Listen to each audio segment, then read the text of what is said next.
What about Intel? Intel's probably screwed. Okay. They pride themselves on providing a first-class Linux experience. What if I want a third-class Linux experience? Because that's really DIY. Okay.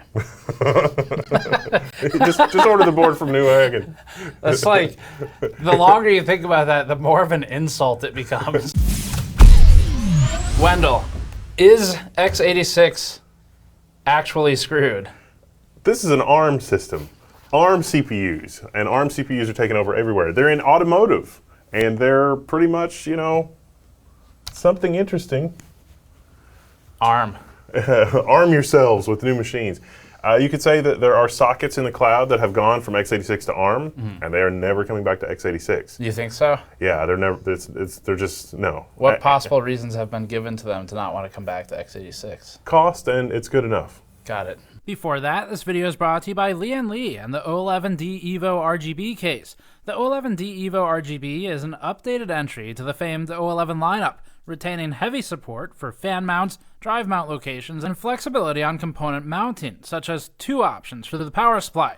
The O11D Evo RGB's dual chamber approach aims to maximize cable storage on the backside to streamline cable management, coupling this with a unique vertical GPU mount to showcase the most expensive part in most systems. Learn more at the link in the description below.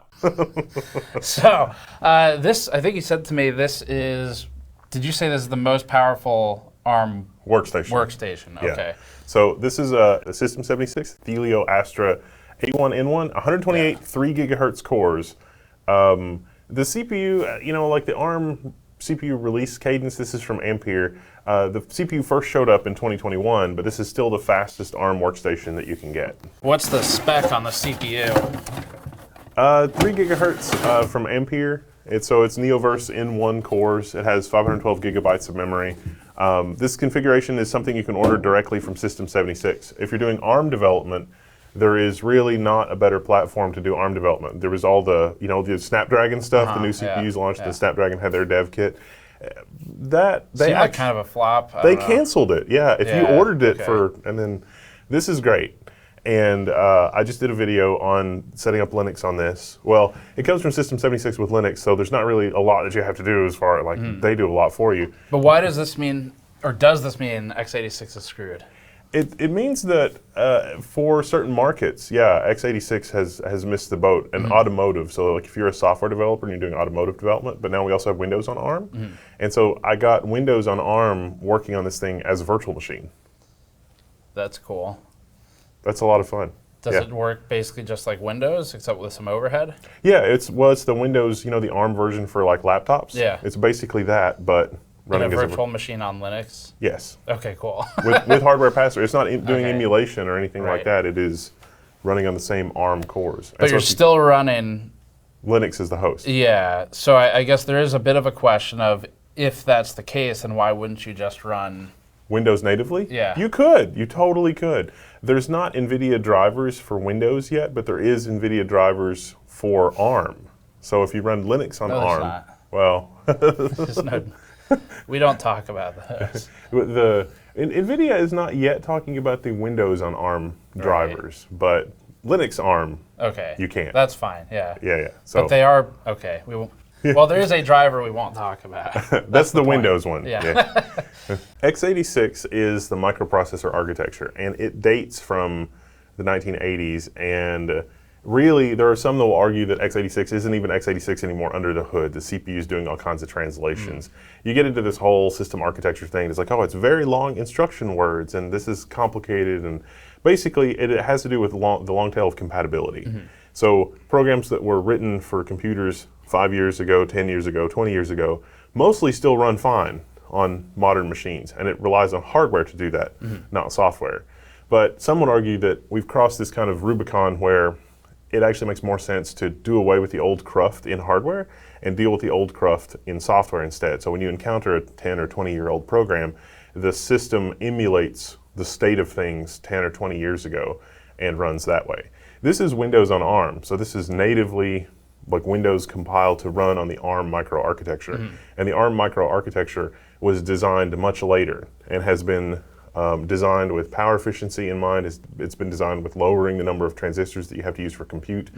Apple famously switched from x86 to ARM, and Apple would tell you that that opened up the possibility of like laptops that last 13 hours on battery and like suspend resume works. A lot of the problem that we have in modern laptops, where you put it to sleep and then sometimes it gets hot and in your bag and like destroys the battery, and that has to do with legacy hardware and not great debugging and like. You could kind of blame that on x86, although it's not technically x86's fault. It's also Windows. I'll keep this short. I was on a plane recently for that tariff story, and we got the announcement like now shut down your large electronic devices. I went to shutdown, and it said not only was it updating Windows, but it began flashing the firmware, and it said 18 minutes remaining. And I had to smuggle my laptop in a corner because I'm like, if I close it, I put it in the bag, it's gonna die. It's gonna be a bad time. The reality of it for Apple is that it wasn't the abandoning x86, it was that hardware and software came closer together to understand sort of each other's needs in order to deliver an experience. And that has not happened outside of ARM. Microsoft thought that was going to happen with Qualcomm, and maybe they delivered on some of that to some extent. That was the other reason x86 is screwed, because this CPU is capable of running at 3,148 degrees. That is a bug. Oh, okay. Got it. So x86, so Intel and AMD, they both told me that x86 is alive and well. They both went on stage and they said this is the year for x86. It is really amazing that Intel and AMD sort of recognized the threat that ARM poses to the extent that they formed a consortium. And so, like I say, there are certain applications that were x86 Apple. Apple is never going to go x86 again, so all of that socket revenue for the x86 market, whether Intel or AMD, it's not coming back. And that's also true in cloud, like a lot of cloud providers. Now this is 128 3 gigahertz cores. Is a Threadripper machine faster? Yes. Can you get 128 cores in an EPYC server? Yes. Can you get 192 cores in an EPYC server? Yes. Are those cores faster for raw compute? Also yes. But there are certain aspects of the system that make it really attractive to developers. So if you're doing automotive, like embedded systems, automotive, specialty programming, HVAC controls, that sort of thing, this is really a fantastic platform. ARM is a fantastic platform for that. And this is a fantastic platform for developing for those not 128 core systems. You don't have a 128 core system in a car. It might only be 2 or 4 or 8 cores. But this can simulate it, and so it's a great developer experience. Is it cost experience. viable for those companies? Okay. Yeah. So this is a relatively inexpensive. This costs less than a Threadripper, and you get 128 cores, 3 gigahertz. It's also, it doesn't have boost in the same way that you think of boost now. Like a lot of modern benchmarks depend on the CPU boosting. This is just 3 gigahertz all the time. It's really designed for a cloud workload where it's 100% loaded, or a car automotive workload where it's basically running at 100% all the time. Why? When Intel and AMD were going up on stage, I want to say NVIDIA might have said something as well, but they are also in ARM. Yeah, so that's a different thing. But why would Intel and AMD? Why did they lie to me, Intel? Intel, Wendell. Your name is Wendell, not Intel. Why did they? I've exposed him. He's part of Intel now. So they basically said x86 is alive and well, and they were talking about this during the time that the ARM laptops were making a lot of waves. Oh, yeah. Qualcomm, I think it was. And so they both very clearly reacted to this, where it was, let's get out there and tell the world that no, like x86 is good, including at press events, they did the same thing. And so why would they be so invested in x86? And when is that answer licensing? They need to, people need to have a good experience with x86. If people have a better experience with ARM, people will not care as much. So if you're a laptop buyer, are you looking for performance? Are you looking for just to be able to run your applications? Do you really even care what it's doing? And so for ARM, for some, when those laptops launched, it's like, okay, this laptop will give you a much better battery life, and yeah, it's not as fast, and yeah, you can't play games, but you can run your Office application, you can run Teams without the battery running down in an hour and a half, even though you've got a blurred background. there's all this stuff, and it's like, okay, this is an objectively better experience. Kind of like how Apple with their stuff, it's like objectively the M1 is a better experience than previous x86 laptops. Can you find also from Apple? Yeah. You find edge cases where that x86 laptop was faster than an M1 laptop. Sure, but now that we're on M4 laptops, it's like that's not really true. There's not really a workload where you can do an apples to apples comparison. But there are where you could do we could do a true apples to apples. Like don't engage with the pun. Don't engage with the pun. Steve's learned well. Don't engage with the pun. But if you show interest in the puns, then they will continue. But you do see innovation in x86, like AMD has the Strix Halo 128 gig laptops, and that came kind of out of left field. 16 cores, 128 gigs, and like an 8 or 9 hour battery life. That is an incredible mobile performance. And ARM, arguably, there are ARM CPUs available in that context. Certainly, we know NVIDIA has some secret projects. It's like, oh, the ARM laptop with an NVIDIA GPU. Made by MediaTek. Yeah, it just seems obvious, right? Like you would go that route. And if Windows is all in on an ARM experience that is not emulated, it is not running x86, the program has been recompiled, then you're good to go. Linus Torvalds, he's really excited about ARM. Because from Linus's perspective on the Linux side, x86 has accumulated a lot of technical debt, a lot of cruft. And so he's very frustrated supporting the cruft in software. And that is a lot to ask developers. So who does it hurt or screw over if Microsoft and all these people are starting to move towards ARM? Who does that affect the most? Well, I think AMD could pivot to ARM-type solutions pretty easily with chiplets and everything else. Users would have a harder time running older software, potentially, like the software emulation layers maybe are not quite as good. Older popular applications probably would work fine, but less popular older applications may have problems. What about Intel? Intel's probably screwed. Okay. It's in a long list of lineage of yearly is Intel screwed updates. We've gotten our yearly update. So if Intel is probably screwed with this, and x86 is possibly partially screwed, x86 has to evolve with the times. Can it? The Strix Halo is encouraging. It is encouraging to see that level of innovation on x86, because if you look at that, I personally don't think that we've had that level of innovation from x86 in a long time. If you look at the growth of embedded systems for x86, like you just look at the number of systems for automotive and everything else, like ARM is winning there, and part of it is cost, part of it's complexity. Like this is an easier platform to get into as a developer. Let's look at the hardware on this a little bit. So like the first thing I'm seeing is I don't work with systems like this at all.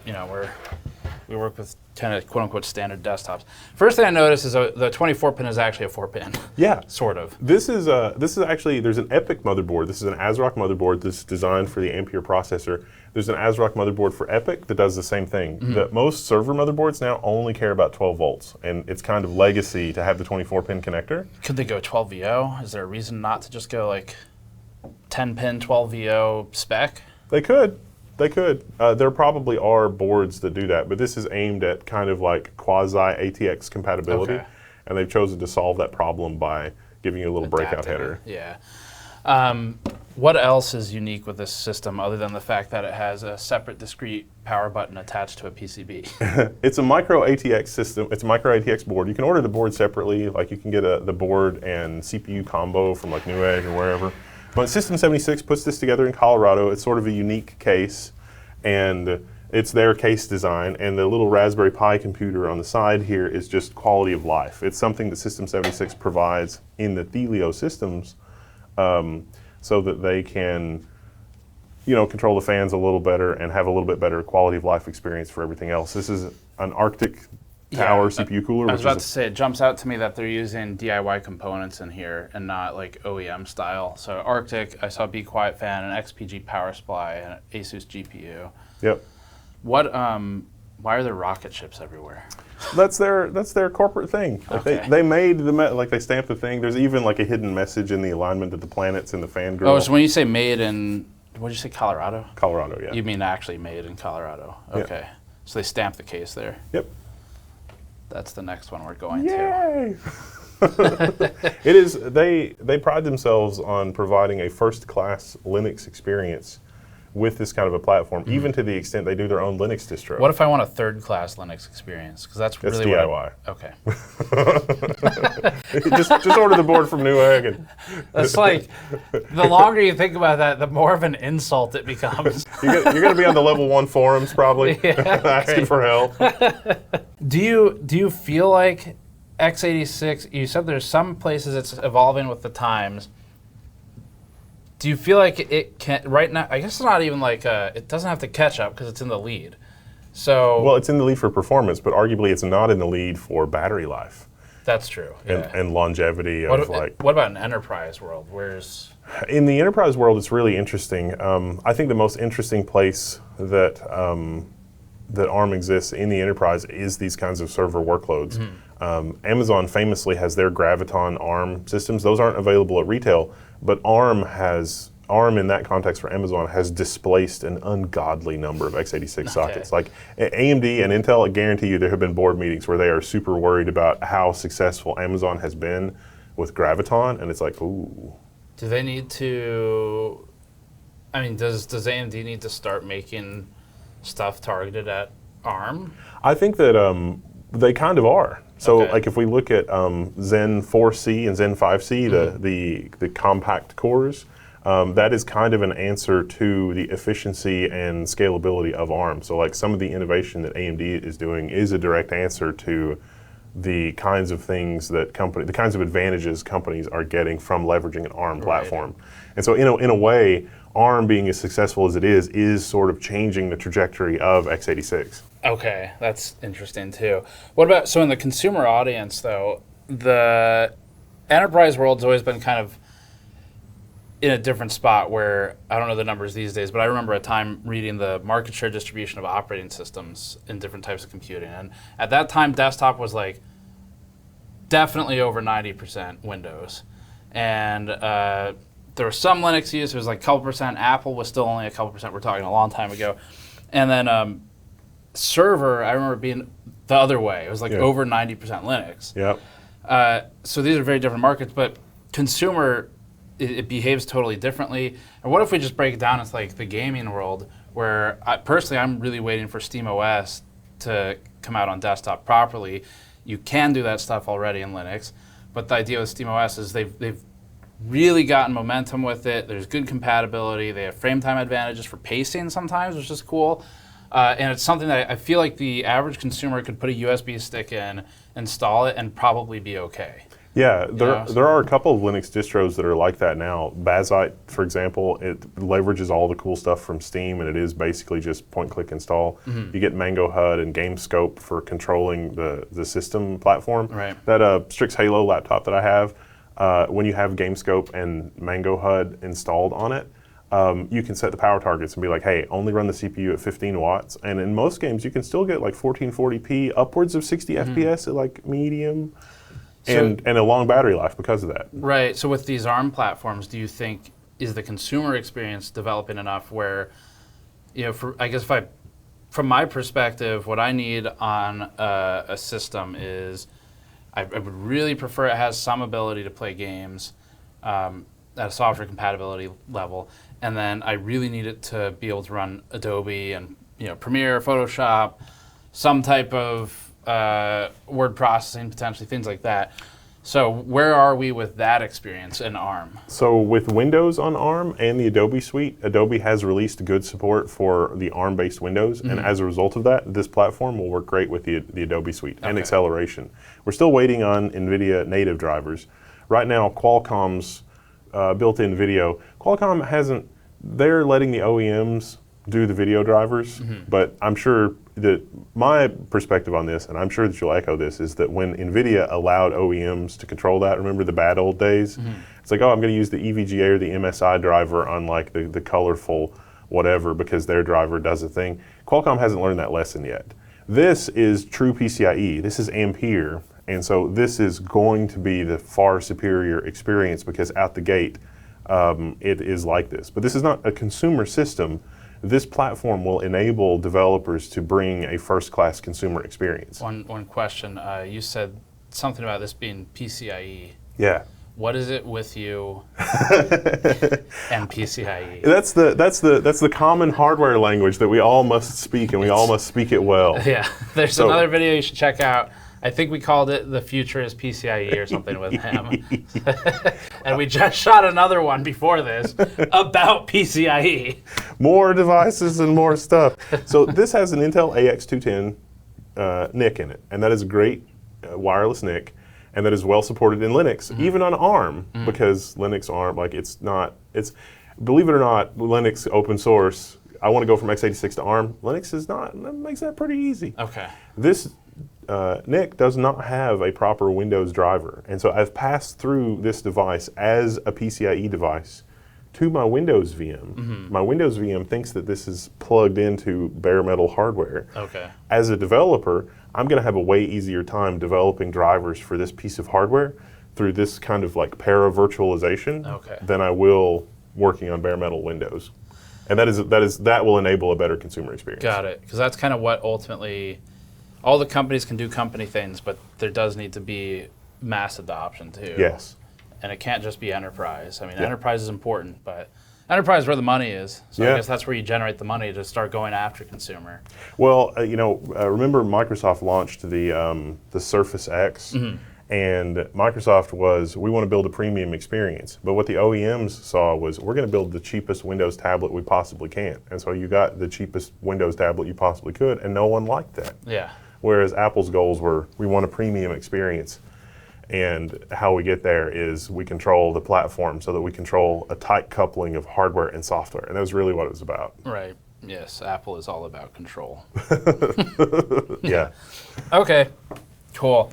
So one last time to bring it back to the intro, right now in 2025, is x86 actually screwed?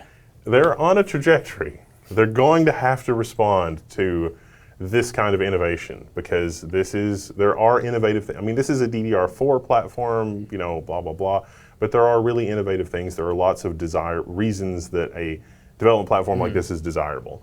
And so because of that, there's a gap in the market with x86. It's going to drive prices lower, it's going to drive features up, but it's also, I think, the real thing is that it has to drive x86 to be willing to abandon some of its legacy, so that it can do better innovation with less overhead. As emulation gets better, or as the things it's emulating get sufficiently old that they can be brute forced on modern hardware, that'll be easier. So, so the answer then is x86 is currently on a screw-shaped trajectory. And, those sockets are not coming back. Whatever's gone to Graviton, like in that aspect of it, it's done. Yeah. And you can learn more about this kind of stuff on Level1 Techs. Thank you, Wendell, for joining me. No, thank you. It's a lot of fun. Yeah.